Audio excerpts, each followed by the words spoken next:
Bismillahirrahmanirrahim. Assalamualaikum warahmatullahi wabarakatuh. Alhamdulillahirabbil alamin. Alhamdulillahilladzi at'ama alaina bi ni'matil iman wal islam. Asyhadu an la ilaha illallah wahdahu la syarikalah wa asyhadu anna Muhammadan abduhu wa rasuluhu la nabiyya ba'dah. Allahumma shalli ala sayyidina Muhammadin wa ala alihi washabihi wasallim. Sahabat sejati yang Allah muliakan, semoga pagi yang indah ini kita senantiasa dalam lindungan dan rahmat Allah Subhanahu wa taala, dan semoga pula kita dalam keadaan iman dan Islam. Amin amin ya rabbal alamin. Melanjutkan apa yang kemarin saya sampaikan mengenai hikmah, beberapa hikmah yang bisa kita tapakuri adalah di malam Ramadan ini ada banyak kita menyaksikan anak-anak kita pergi ke masjid dengan pakaian yang sangat rapi, berkopiah, kemudian menyandang sajadah, sangat indah, sangat gagah dan cantik. Namun kemudian kita sering menyaksikan pula ketika sampai di masjid, anak-anak ini yang dari rumah sudah berniat berangkat ke masjid, ketika sampai di masjid ternyata beberapa di antara mereka ada yang tidak sholat, atau bahkan justru berlarian ke sana kemari, dan bagi sebagian orang aktivitas anak-anak ini mengganggu kekhusyuan sholat mereka. Kita sebagai orang tua tentu harus bijak menyikapi hal ini agar bagaimana anak-anak kita tetap ke masjid, dan bagaimana pula agar mereka bisa berlaku beribadah di masjid sebagaimana mestinya. Di luar itu sebenarnya ada kegaduhan yang luar biasa, jauh lebih gaduh, jauh lebih ribut dari anak-anak yang berlarian dan berteriak-teriak ketika kita di masjid, ketika kita sedang menunaikan sholat. Dari mana sumber kegaduhan itu? Sumber kegaduhan yang jauh lebih besar dari keramaian anak-anak datang dari hati dan pikiran kita.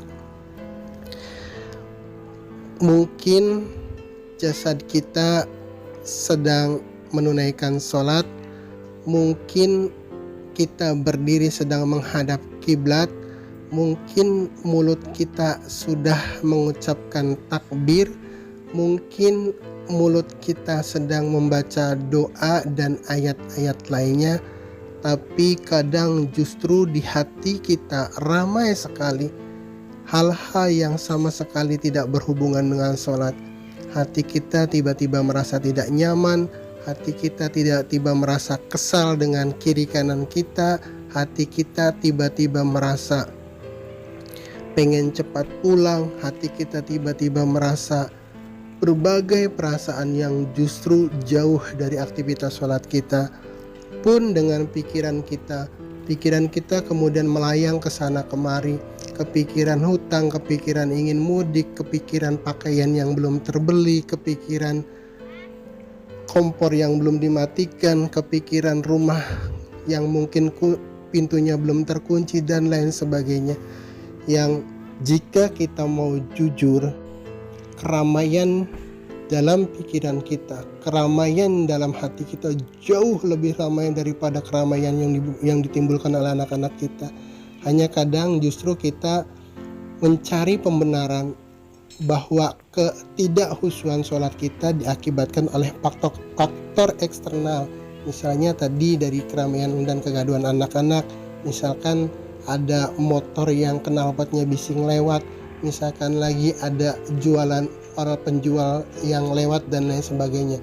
Padahal sekali lagi bahwa kegaduhan terbesar justru terjadi dalam diri kita, yakni dari hati dan pikiran kita.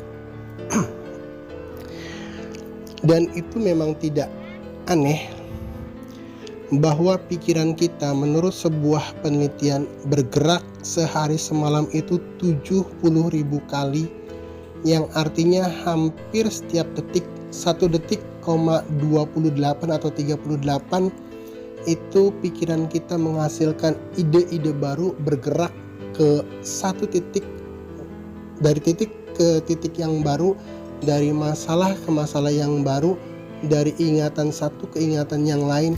Itu hampir setiap detik pikiran kita berubah, bergerak, dan terus meloncat-loncat.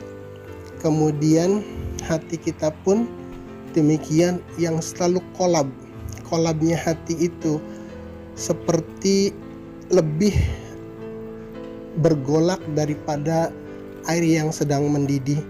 Jadi bisa dibayangkan bagaimana kemudian kecepatan pikiran yang berpindah-pindah sedemikian cepat hampir setiap detik, dengan kolabnya hati yang terus bergerak seperti air mendidih, kemudian berpadu sehingga apa yang kita ucapkan, apa yang kita lafalkan ketika sholat itu kadang-kadang justru tidak terdengar oleh hati kita dan tidak tercerna oleh pikiran kita.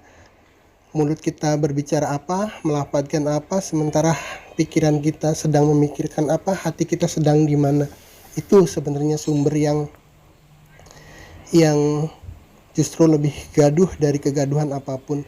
Kegaduhan yang ditimbulkan oleh faktor eksternal sebenarnya hanya terdengar oleh telinga saja, yang hanya selintasan, tapi kegaduhan yang terjadi di dalam diri kita itu jauh lebih besar dan terus-menerus kontinu kalau kitanya tidak bisa menyadari dan mengendalikan kedua organ ini, kedua instrumen ini, yakni pikiran dan hati. Jadi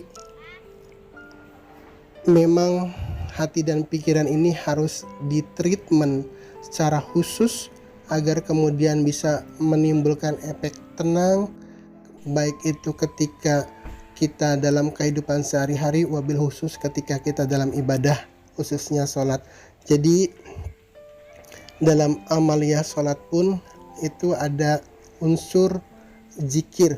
Bahkan secara tegas Allah menyatakan aqimus sholah lidikri, dirikanlah sholat untuk berzikir, untuk mengingatku, bukan untuk mengingat utang, bukan untuk mengingat lebaran, bukan untuk mencari tiket dan lain sebagainya.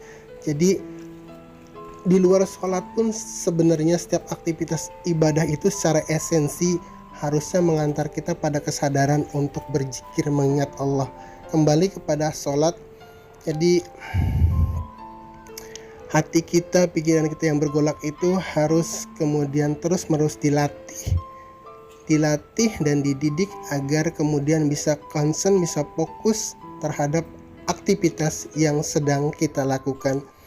Caranya adalah dengan melatih hati kita, melatih pikiran kita untuk diajak berzikir di luar sholat.